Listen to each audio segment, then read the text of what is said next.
Bonjour à toutes et à tous, ici Lac Moderne et bienvenue dans ce nouvel Hermite Vlog où je vous parle directement de ce qui m'intéresse en ce moment, sans faire des montages trop compliqués j'espère, parce que il fait un peu chaud, je devrais être en vacances, je me sens fatigué, mais c'est pas grave, vous inquiétez pas, même si je me la coule douce, il y aura quand même une chronique originale entre le 10 et le 15 août.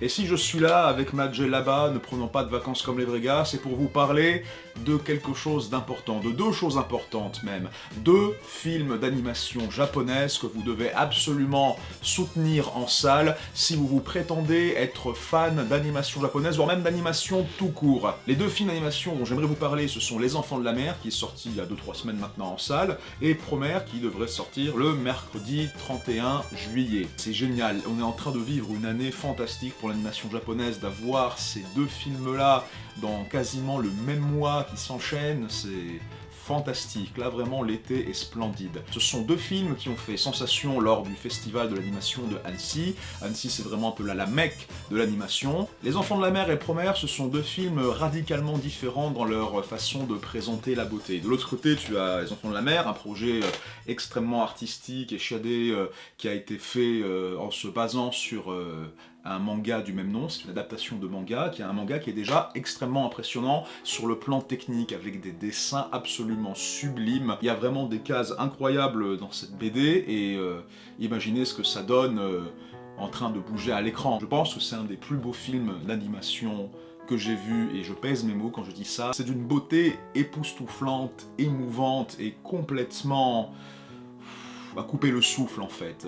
C'est un film en fait, vous n'allez pas avoir de mots pour décrire à quel point c'est beau, parce que c'est justement un film qui vous dit à quel point en fait les mots c'est peu de choses comparé à tout ce qu'on est capable de communiquer en fin de compte. Et bien, Les Enfants de la Mer, c'est l'histoire d'une jeune fille qui a beaucoup de mal justement à communiquer à l'école. C'est quelqu'un qui n'est pas à l'aise socialement en face des autres êtres humains, mais pourtant, elle s'accroche à un souvenir de bonheur précis, la fois où elle a vu une baleine mystérieuse à l'intérieur de l'aquarium où travaillaient son père et sa mère. Fort de ce souvenir impérissable, elle retourne à l'aquarium et là, elle rencontre des enfants mystérieux, des fameux enfants de la mer, des enfants qui sont capables de nager parmi les poissons, des enfants en fait qui, s'ils restent trop longtemps hors de l'eau, leur peau s'assèche et ils peuvent se dépérir, mais qui du coup ne font que un avec le grand océan. Et à partir de ce moment-là, n'essayez pas de chercher des intrigues spéciales, n'essayez pas de trouver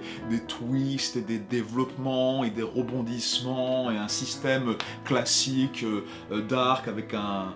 Non, Les Enfants de la Mer, c'est une expérience, et je dis pas ça de façon extrêmement pédante, du style, oui, ce n'est pas vraiment un film, c'est plus une expérience, ça c'est le code pour les films chiants qui se la prennent trop au sérieux. Mais non, mais là pour de vrai, s'il vous plaît, croyez-moi, c'est vraiment une expérience, avec un grand X. C'est un film qui va vous décrocher la mâchoire, qui va vous exploser la cafetière, et je vous le dis, il y a des visuels qui viennent littéralement d'un autre monde, parce qu'on parle pas que de l'océan, on parle aussi de cosmologie, on parle des étoiles, on parle de l'esprit humain, on parle de plein de trucs super métaphysiques qui sont très difficiles à mettre en place de façon visuelle, mais oh mon Dieu, ils y arrivent. Il y a de la splendeur à chaque moment, la mer qui devient la nuée des étoiles, qui devient une galaxie, qui devient finalement notre fort intérieur. C'est un film qui parle d'à quel point on n'est pas juste peu de choses dans ce monde, mais qu'on est le monde. C'est très nébuleux ce que je viens de dire, c'est pas grave. Mais en fait, c'est un film qui arrive à retranscrire des émotions et des réflexions extrêmement compliquées, mais d'un point de vue purement viscéral en fait. Mais il y a quand même des moments humains et très touchants, tu vois, vraiment cette histoire de fille qui a du mal à communiquer avec les humains, mais qui du coup arrive mieux à se sentir en phase avec les créatures marines, des créatures qui eux ont une façon plus spontanée de communication. C'est un film qui te parle d'à quel point en fait les baleines, même d'autres créatures marines, sont capables de communiquer énormément grâce à des signaux difficiles encore à comprendre pour l'être humain, qu'ils arrivent à faire parcourir sur des centaines de kilomètres sous l'eau, qui se répandent plus loin et plus clairement et plus vivement que tout ce qu'on arrive à dire avec des mots à travers ces sons qui se répandent dans l'air. Et ça, c'est quelque chose que tu comprends viscéralement. À chaque fois que tu as la fille qui entend quelque chose qui vient du plus profond de l'océan, on a l'impression qu'elle vit vit ce moment. On a l'impression en fait qu'elle arrive à visualiser dans sa tête des sons. C'est très synesthésique comme film. Vous voyez, vous avez des sensations qui sont associées à d'autres. Vous voyez, vous arrivez à entendre les couleurs, vous arrivez à voir les sons. C'est super, c'est vraiment génial. Et c'est un film en même temps qui a été fait par les studios 4 degrés Celsius, qui sont connus pour faire, quand ils veulent bien, des expériences visuelles assez foldingues. Ils ont fait, je crois, des omnibus, des séries de courts-métrages comme les Genius Party. Ils ont fait aussi, si je me souviens bien, Mind Game de Masaki Yuasa, qui est un film aussi absolument foutraque et incroyable et alien en termes de visuel. Princesse Arrête, je crois que c'est aussi. On leur doit récemment aussi la production côté japonaise de Mutafukaz, qui est aussi un film très insolite et marqué stylistiquement. Et il y a plein d'autres trucs super cool. Amer Béton aussi, ça c'est si vous avez kiffé Amer Béton visuellement, alors là, les enfants de la mer, ça vous explosez. Vous allez à un moment vous poser des tas de questions métaphysiques du style « Ouais, c'est vrai quand même, est-ce qu'on serait pas tous un petit peu des morceaux de l'univers ?» Parce que c'est vrai que en fait, l'univers c'est quoi? C'est que de la matière qui se répand, on serait tous faits de la même matière en fin de compte, les étoiles, l'eau, toi, moi et tout, c'est dingue. Vous allez avoir en fait ce film, c'est Galaxy Brain. Voilà, vous connaissez le même du Galaxy Brain, du cerveau cosmique, et ben c'est l'adaptation en film de ce même. Bon, c'est l'adaptation en film d'un manga, comme vous l'avez dit, mais voilà, c'est pour vous dire en fait que ce film va être une expérience cosmique, visuel pour vous. C'est un film, je n'arrive pas à lui faire justice, c'est-à-dire que j'ai encore beaucoup de mal, comme c'est un vlog, j'ai un peu du mal à mettre un petit peu à plat tous les ressentis et toutes les choses que j'ai à dire sur le film. J'aimerais bien vous parler peut-être de l'auteur du manga, j'aimerais bien vous parler plus profondément des thèmes, j'aimerais bien vous parler peut-être de qui sont les personnes dans les postes clés dans la création de cet animé, mais là pour l'instant je n'arrive pas encore à totalement digérer après 3 semaines ce que le film m'a balancé dans la gueule en termes de beauté galactique. Donc juste essayez de vivre, je ne vous dis pas de regarder, je vous dis essayez de vivre une fois dans votre vie les enfants de la mer. Voilà, c'était juste mon ressenti balancé comme ça. Désolé, ce n'était pas une analyse extrêmement pertinente, intelligente, super recherchée, fouillée, avec des citations d'articles et des morceaux d'interviews, ce genre de choses. Mais voilà, c'est un ermite vlog. Des fois, je m'accorde un petit peu le droit d'être spontané et direct et nature et cru. Et là, c'est ce que je fais et c'est juste... voilà. Dans un autre registre, on a Promare. Alors là, si d'un côté, les enfants de la mer, c'était, l'animation japonaise sur la réflexion, la nature, la spiritualité, c'est une fable écologique digne de Miyazaki. Promare, c'est animé, genre, c'est fucking animé, tu vois ce que je veux dire? C'est pas les animés, la poésie, Miyazaki, machin, c'est les robots. Ah, les gros robots. C'est la bagarre, c'est pim pam poum, les explosions, c'est les boules d'énergie. Mais c'est l'autre partie de l'animation japonaise qu'on aime bien. Je veux dire, tu vas pas dire j'aime beaucoup la nature, l'animisme, la réflexion. Et non, mais par contre, les gros robots et les boules d'énergie, c'est de la merde, je suis au-dessus de ça. Ferme ta race. Sois pas comme ça, mec. Aime les deux. Tu deviendras l'être suprême si tu aimes à la fois la bagarre et la spiritualité. Parce que c'est ça, les animés, c'est les deux en même temps. C'est ça qui est beau, c'est pour ça que j'aime ce médium. Du coup, il faut voir Promare. Promare, alors qu'est-ce que c'est? C'est fait par les studios Trigger. Alors déjà, il y a plein de gens dans mon public, pour eux, ils sont déjà convaincus quand je dis ça. C'est fait par les studios Trigger, les mêmes gens qui ont fait Kill la Kill. Et justement, en parlant de Kill la Kill, c'est fait par Hiroyuki Imaishi, qui est justement le réalisateur de Kill la Kill et de Gurren Lagann. Alors, si vous avez connu Gurren Lagann, vous savez à quel point ça part dans des proportions intergalactique. Et Promare, c'est du même tonneau, mais avec un budget film, mes enfants, et avec des moyens film, parce que le budget ne fait pas tout, mais là, quand on vous dit que le malade mental, hyper pété du cerveau, vous dit « je vais faire un film avec des moyens, une équipe, la logistique pour faire un film, et je suis le mec qui a déjà fait pourtant des œuvres spectaculaires d'un point de vue télévisuel, comme Kill la Kill et Gurren Lagann », alors voilà, vous constatez, vous voyez la différence. Et pour vous dire, en fait, si vous avez aimé justement les œuvres de Imaishi, même des trucs comme Dead Leaves. Je ne sais pas s'il y a beaucoup de gens qui ont regardé Dead Leaves, c'est très très sympa, c'est plus foutraque et trash que par exemple la Gurren Lagann ou Kill la Kill. On va dire que c'est peut-être un peu plus proche d'un Panty Stocking, c'est de lui aussi d'ailleurs, faut savoir. Eh bien, c'est un peu un best-of, voilà, il y a un peu de Dead Leaves, il y a un peu de Gurren Lagann, il y a un peu de Kill la Kill, c'est un best-of de tout ce qui se fait de plus fucking epic, awesome dans l'animation japonaise. Vous avez de la Gainax pose, vous avez des robots, vous avez du power-up, vous avez des gens qui gueulent leurs attaques, vous avez des grosses lettres qui apparaissent dans l'écran gros blâme, vous avez du gatai, le gatai, la fusion, combine the robot, gatai. Alors de quoi parle le scénario de Promare? Mais de quoi ça ne parle pas, enfin.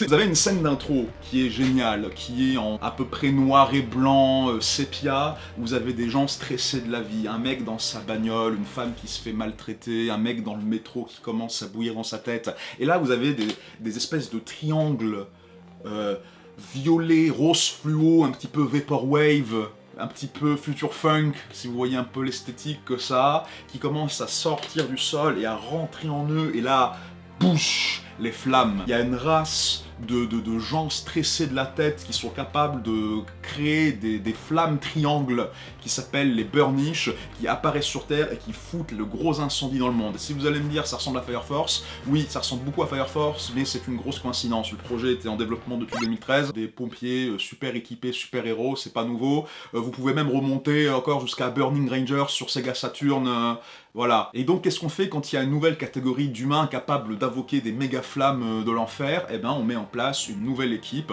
de méga pompiers suréquipés avec des méga gadgets, avec des armures biomécaniques, avec des armes qui balancent des rayons de glace pour te paralyser, et c'est génial. C'est-à-dire que, déjà, ce film a une capacité à très bien utiliser la 3D et la 2D. Et là, du coup, en fait, vous avez un mélange 2D 3D qui est non seulement très efficace pour les scènes de combat, où vous pouvez faire des travelling et des plans séquences et des moments de rotation de caméra extrêmement convaincants et hyper dynamiques, tout en restant extrêmement fluide et facile à suivre. Mais en plus, ça a créé une esthétique qui, du coup, est très pertinente et intelligente. C'est une esthétique en low poly, vous voyez. Quand je vous disais que les flammes des Burnish, ça ressemblait à des triangles fluo Vaporwave, eh ben c'est pas de la connerie, parce qu'en fait les formes géométriques sont un motif très important dans ce film. La ville où se passe l'action de Promare, là où t'as les méga pompiers qui se battent contre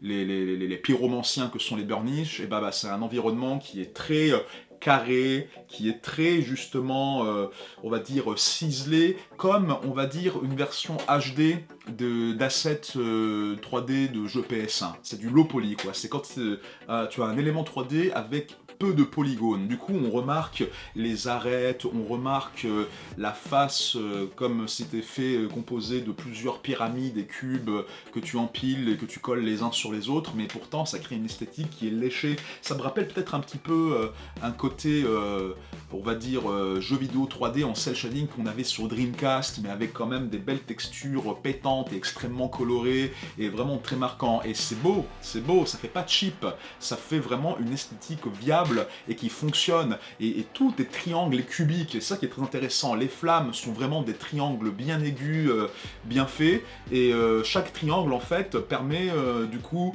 de s'empiler les uns sur les autres pour créer des figures géométriques 3D qui par exemple permet de modéliser des trucs. Genre par exemple les mecs, les Burnish là, utilisent leurs flammes triangles pour créer des armes, des armures, des véhicules. Voilà, c'est tous les triangles assemblés modélisent des super gadgets créés à partir de flammes dont ils ont besoin. Et de la même façon, eh bien, par exemple, tout ce qui est en rapport avec la glace est représenté par des parpaings, par des cubes et ce genre de choses. L'eau, c'est en fait des cubes qui filent à toute vitesse et qui après, quand ils se matérialisent, ils deviennent vraiment des cubes de glace qui servent justement à paralyser les ennemis. Et même, il y a beaucoup de détails, t'as des couleurs qui sont très contrastées, c'est un film qui est très très fluo, c'est pour ça que je compare, que je dis un peu Vaporwave, il y a un côté super actualisation de l'esthétique, gros robot, 80s mais en très très modernisé, ce qui est un peu une bonne manière un petit peu de décrire le style Imaishi, quoi. C'est le mec qui aime bien les histoires de gros robots années 70-80, mais qui mais vraiment réactualise dans une sauce ultra moderne et bien recherchée. C'est pas juste quelqu'un qui se base sur ses acquis, même si c'est quelqu'un qui aime beaucoup l'autoréférence, c'est vraiment quelqu'un qui arrive à aller over the top, quoi. Il repousse les limites de son médium, le monsieur. Et du coup, là-dessus, tout est vraiment très géométrique. Genre, par exemple, vous avez les reflets, par exemple, du soleil à travers une vitre sur le visage d'un personnage. Ça vient du soleil, donc c'est du feu, donc c'est en forme de triangle. Vous avez, en gros, voilà, vous avez du shading triangle sur les personnages. Vous avez les lens flares qui se reflètent sur, par exemple, un lac de glace. Donc c'est une lumière plutôt qui est froide, qui évoque un environnement hivernal. Là, ils deviennent carrés. Vous avez des lens flares carrés, hein. Est-ce que Makoto Shinkai, ces lens flares, ils sont carrés? Et non, c'est des lens flares normaux, hein. Et c'est un film, du coup, qui déborde d'énergie, mais c'est pas un film qui, genre, ça passe son temps à exploser de partout, vous n'avez pas le temps de respirer, parce que dans un film d'action, même survitaminé, c'est important d'avoir des moments de respiration. Vous avez quand même une histoire qui se suit, qui est simple, avec un petit twist qui n'étonnera pas les fans des œuvres précédentes de Imaishi, mais qui est quand même très sympa.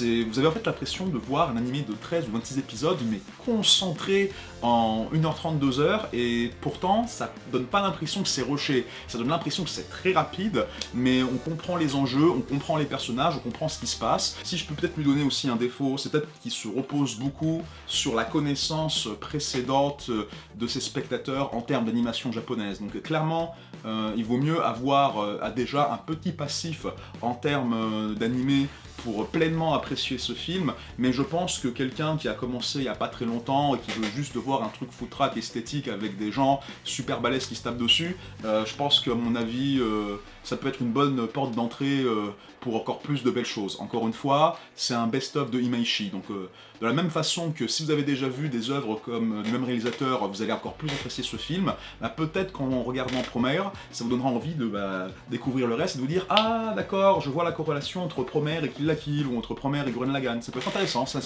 un truc à essayer. C'est vraiment un film, en fait, qui ne ressemble à rien d'autre qui existe. Et c'est ça, en fait, le thème de cette vidéo, de ces deux films. Ça ne ressemble à rien qui existe en ce moment. Ce sont deux visions très différentes de la beauté. Tu as une beauté spirituelle et une beauté foutraque et on va dire débordante de testostérone et de feu.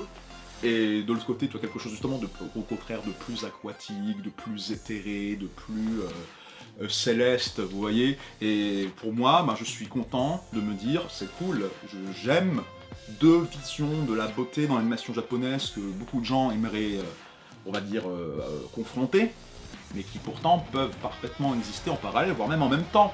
Et ça, c'est important. Je vous demande, s'il vous plaît, de soutenir deux visions très différentes, mais vraiment très importantes et radicales de la beauté dans l'animation japonaise. Deux visions de l'animation qui doivent exister et qui ne doivent pas tomber dans le moule de l'aseptisation et du tout venant commercial visant à faire en sorte que toutes nos productions culturelles finiront finalement par être des produits démoulés. Ça, c'est quelque chose que tout amateur d'un milieu ou d'un médium a peur que ça arrive, et je pense que soutenez s'il vous plaît en masse Promare.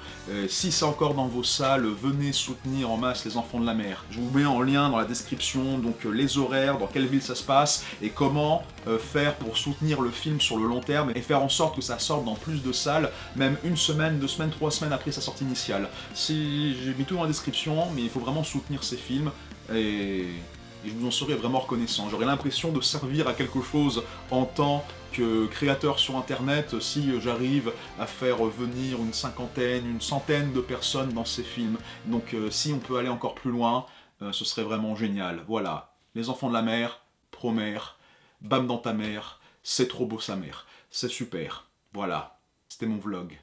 Regardez ces deux films, arrêtez de rester sur internet. Merci beaucoup, bye. J'espère que vous avez aimé cette vidéo. Si oui, n'hésitez pas à me soutenir financièrement sur Utip. Vous pouvez regarder une publicité qui rapporte 5 centimes si ça ne vous dérange pas bien sûr, devenir un Fire Tipper soutenant ainsi de multiples créateurs en plus de moi en ne donnant qu'une fois, ou en achetant les t-shirts ou sweatshirts, je code avec le cul. Tous les liens sont dans la description. Merci 1000 fois à ceux qui me soutiennent aussi sur Tipeee depuis des années. Votre fidélité me comble vraiment. J'ai mis plus de temps que prévu pour faire cette vidéo, faut croire que l'été ça me donne vraiment pas envie de travailler, mais j'espère surtout que ça vous a donné envie de découvrir ces films. En attendant, je vous dis à très bientôt pour de nouvelles chroniques et de nouvelles vidéos.